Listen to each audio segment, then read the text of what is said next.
بیان مفسر قرآن حضرت مولانا سید اخلاق حسین قاسمی دہلوی مدرسہ حسین بخش بروجمعہ 24 مارچ سن 2000۔ موضوع دعا کی قبولیت کے لیے صوفیہ اکرام کا حال جاری کرنا۔ حضرت محبوب الہی رحمۃ اللہ علیہ کی مجالس کے تذکرے، audio cassette, audio C D, Muhammad Sadiq, phone number 9899 63 47 68، تکنیکی تعاون سہیل حسین ڈاکٹر عقیل احمد، قسط نمبر 1۔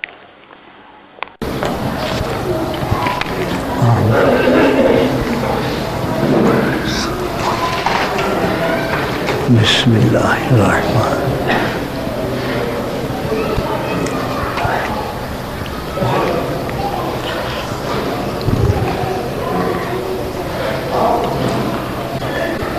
اعوذ باللہ من الشیطان الرجیم بسم اللہ الرحمن الرحیم۔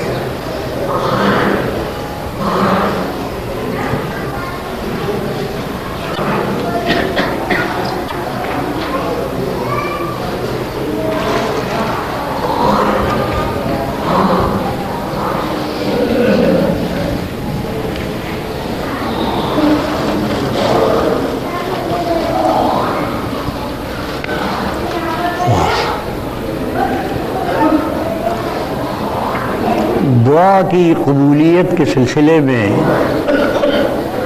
کہ دعا کون سی اللہ کی بارگاہ میں مقبول ہوتی ہے، اس سلسلے میں ایک واعظ ہے حضرت محبوب الہی کا رحمۃ اللہ تعالی علیہ۔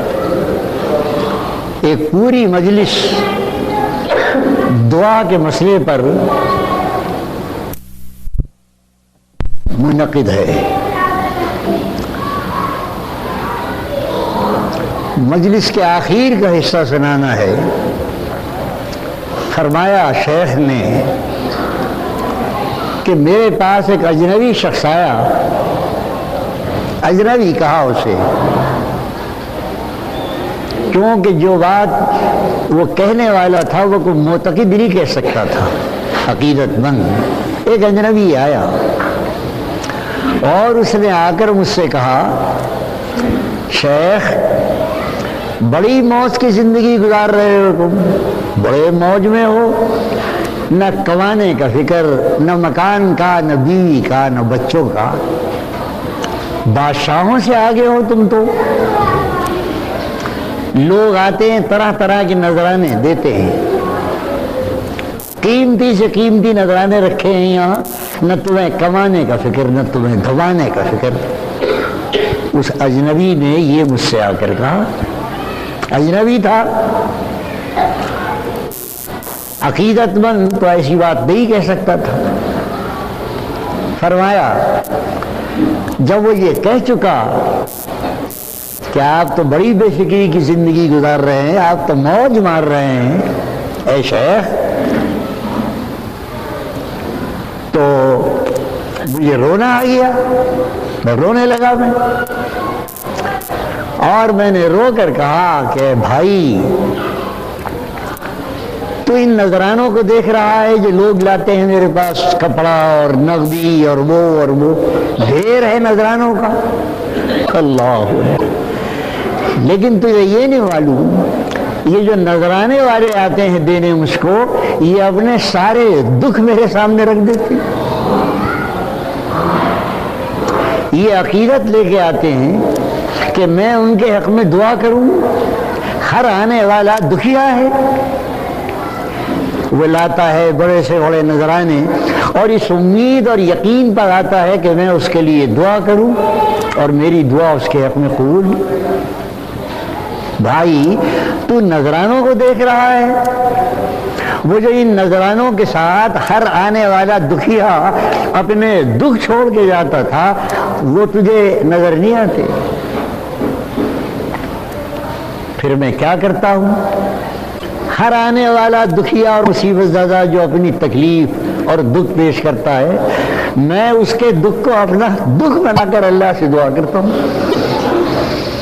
کیوں کہ جب تک انسان دوسرے کے حق میں دعا کرنے والا اس کے دکھ کو اپنا دکھ نہ بنائے، اس کی مصیبت کو اپنے اوپر طاری نہ کرے، اس وقت تک دعا قبول نہیں ہوتی۔ اے بھائی، 50 نذرانوں کے ساتھ جو 50 دکھ چھوڑ کے جاتا ہے، ان دکھوں کے بعد تو یہ نذرانے کیا حقیقت ہے ان کی؟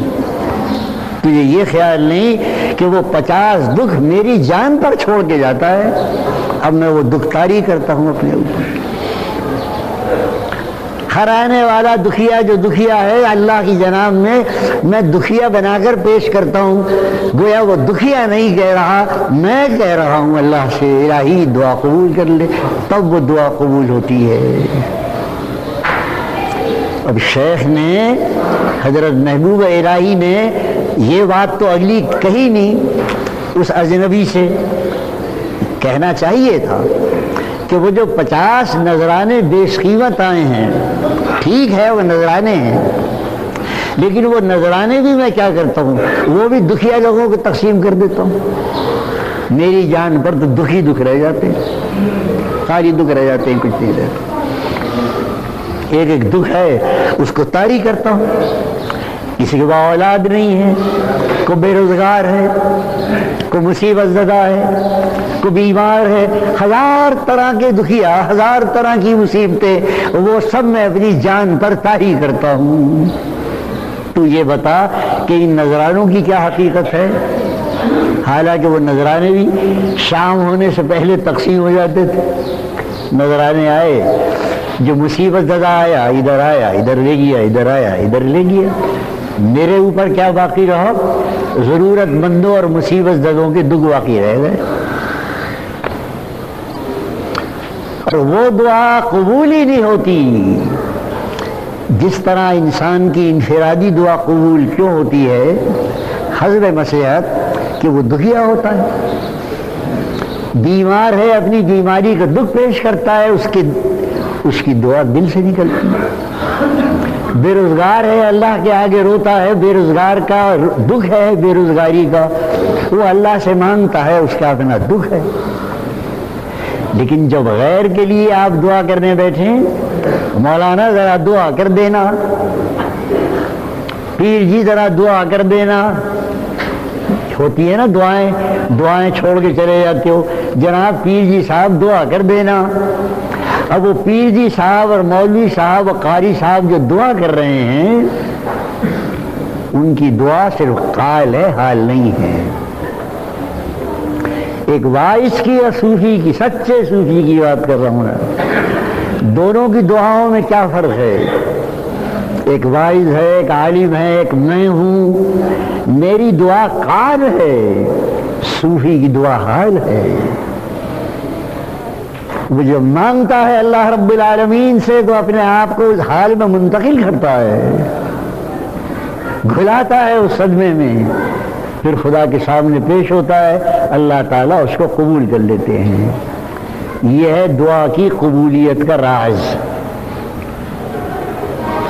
صوفی جو سچا صوفی ہے وہ تو حال ہی حال ہے، قال تو بقدر ضرورت ہے، کیونکہ حال کا اظہار بغیر قال کے نہیں ہوتا، اس درجے قال اس کی زبان پر آتا ہے، ورنہ اصل تو صوفیت اور تصوف حال ہے، واردات ہیں، جو اندر گزرتی ہے اس کا نام ہے صوفیت، اور جو زبان پر آتا ہے وہ تو قال ہی قال خری۔ یہ ہے دعا کی قبولیت کا راز، شیخ نے سمجھایا۔ اور یہ ایک دن بخار تھا، حضرت محبوب الہی بخار میں مبتلا تھے، تو تمام جو مخصوص مریدین تھے ان سب کو بلا لیا، آؤ اے آؤ، آؤ خسرو تم بھی آؤ، آؤ ہردیو تم بھی آؤ، آؤ تم بھی آؤ۔ سب آ کر شیخ کی طرف فرمایا کہ بھائی تم میں سے ہر شخص جس دکھ سے گزرا ہے اپنے دکھ بیان کرو میرے سامنے۔ دیکھیے علاج، یہ ہے علاج بیماری کا، دکھ کا، پریشانی کا علاج۔ ارے بھائی بیان کرو، ہاں بھائی خسرو تم سناؤ زندگی میں کون سی پریشانی بہت بڑی تھی؟ ہاں بھائی ہردیو تو بتا، ہاں بھائی خواجہ محمد تو بتا۔ اب سب لوگوں نے اپنے شیخ کو اپنے اپنے دکھ سنانے شروع۔ اب شیخ سب کا دکھ سن چکے تو ہر دکھ سننے کے بعد یہ کہتے کہ بھائی دکھ اس لیے آتا ہے کہ سکھ کی قدر ہو، اس لیے آتا ہے دکھ۔ اگر سکھ کے ساتھ دکھ نہ آئے تو نہ کرے، وہ سکھ پر خدا کا شکریہ تبھی ادا کرتا ہے جب اس پر دکھ بھی گزرتا ہے۔ دے رہے ہیں شیخ، گھبراؤ نہیں کہ کی قدر ہو، اگر دکھ نہ آئے سکھ ہی سکھ رہے پھر کون کرے؟